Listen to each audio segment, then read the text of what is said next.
I'd like to talk for a little while about song form. Now, the song form that we're going to be talking about is really just how you put together your musical ideas. And for a long time, we would label these different pieces of form A or B or C. So you have your A section, your B section, your C section. When professional songwriters ruled the roost, a long time where they wrote a lot of songs that are in AABA form. And some of those are like Somewhere Over the Rainbow and Caravan and All of Me. And that was a very popular form, especially during the 40s, and a lot of jazz standards are in that form.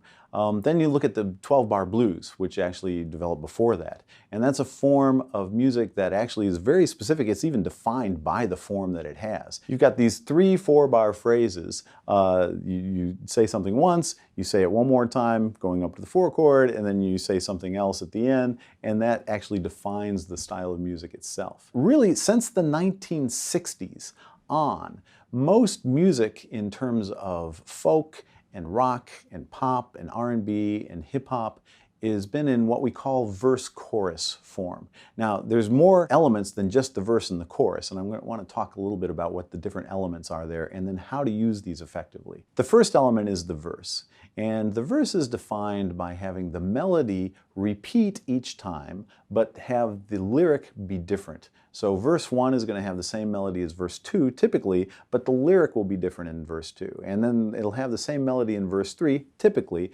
but again, the lyric will be different. Now, contrast that with the chorus, and the chorus typically is defined by having both the melody and the lyric be the same each time. Now, often you try to put most of the exposition of the song into the verse and then have the chorus be one core idea. And this can be, this can take some discipline to do, but it can be very effective. Another thing that is a good thing to think about between a verse and a chorus is actually to have some contrast. So say the verse is very, very wordy, maybe have the chorus be a release, have it be only 3 to 5 words, say.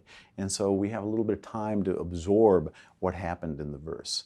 Now you can turn that on its head, and sometimes people have been very successful and have a wordy chorus and a not very wordy verse, but having some contrast is key. A lot of people too talk about having the chorus pay off, and producers especially will think about how can we get, when we get to the chorus, how can we really make that pay off for the listener so that they feel like we've arrived and it's a reward for sticking in there through the verse. So we've got the verse, we've got the chorus. Let's talk about the bridge. The bridge typically has new material. That means we have new melody, we have new lyrics, and sometimes even new harmony. Sometimes we'll save a really cool harmonic thing for the bridge to where we'll go somewhere else. And lyrically, this is often kind of where the big reveal happens. Sometimes this is where whoever the singer is kind of looks at the camera and actually reveals how they're really feeling. Or maybe there's something that happens in the story of the song that's really important right in the bridge. The bridge often has something to do with the climax of the song. Either the climax is actually contained in the bridge or it's building up to the climax and it goes down for a while and then the climax happens right after the bridge as we go into that last chorus or something like that. So we've got verse, chorus, we've got bridge, then we've got other things too. Let's talk about intros. Intros are wonderful if they earn their keep. I am very suspicious of intros when I'm working with singer-songwriters because so often the intros are just the 4 chords that make up the verse played over and over again once or twice, and we've got a 4 or an 8-bar intro, and we really don't need that long. Intros need to pull people in and they need to keep them interested. Often something I'll suggest is, what if we just lose the intro entirely? What if we just come in, boom, right on the verse, or even boom, right on the chorus? And we pull people into the song really quickly that way. I encourage you to just try that sometimes because that can get you out of the habit of just playing the intro, having it be very predictable, have it being 4 chords. Something else you can do with an intro is make it into an instrumental hook. have something that's a very cool instrumental part that you use again for the interlude, maybe use it again as the outro, but it's very catchy and it's something that really sets the mood. Again, the intro needs to pull us in and set the mood for what's going on. Wait and think about what the intro is going to be until you've worked on the song for a while. Don't just play the first chords that you came up with on the song and make that the intro.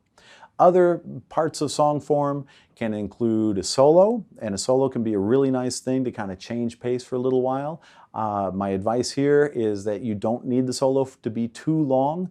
Often in people's records who haven't been recording too long, they give the soloist a whole verse or a whole chorus. I think actually sometimes the best solos go somewhere else. They have new harmony. There's maybe only 4 bars long and they go someplace different that we haven't gone before.